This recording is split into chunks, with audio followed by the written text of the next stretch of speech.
एक जंगल में हाथी राजा नाम का एक बहुत बड़ा हाथी रहता था।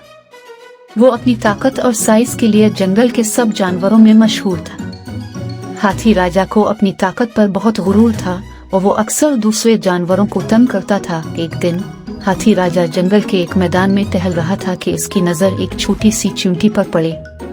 चींटी का नाम चिंटू था। चिंटू बहुत मेहनती और होशियार चींटी थी, लेकिन हाथी राजा ने इसे देखकर मुस्कुराकर कहा, अरे चिंटू, तुम इतने छोटे हो, मेरी नाक के बराबर भी नहीं हो। क्या तुम मुझे कभी हरा सकते हो? चिंटू ने हिम्मत करके जवाब दिया, हाथी राजा, आप बहुत बड़े और ताकतवर हैं, लेकिन कभी कभी छोटे भी बड़ा काम कर सकते हैं।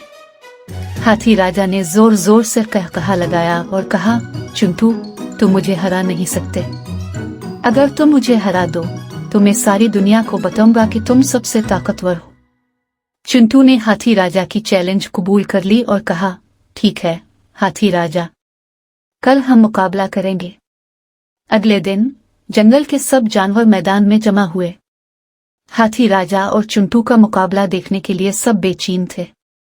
हाथी राजा ने कहा, मुकाबला ये होगा कि जो पहले दरख्त पर चढ़ जाएगा वो जीतेगा। मुकाबला शुरू हुआ। हाथी राजा ने अपनी पूरी ताकत लगाई और दरख्त की तरफ दौड़ा, लेकिन दरख्त के मोटे तना पर चढ़ना इसके लिए मुश्किल था। दूसरी तरफ चिंटू तेजी से दरख्त के तना पर चढ़ने लगा। इसने अपने छोटे छोटे कदमों से तेजी से ऊपर की तरफ बढ़ना शुरू किया। हाथी राजा ने अपने बड़े बड़े कदमों से चढ़ने की कोशिश की, लेकिन वो थक गया और नीचे गिर पड़ा। चिंटू ने जल्दी से दरख्त की चोटी तक पहुंचकर जीत हासिल की। सब जानवरों ने तालियां बजाईं और चिंटू को मुबारकबाद दी। हाथी राजा को अपनी गलती का एहसास हुआ और उसने चिंटू से मुआफी मांगी। चिंटू ने कहा, हाथी राजा, ताकत और साइज सब कुछ नहीं होता, अक्ल और मेहनत भी बहुत अहम है।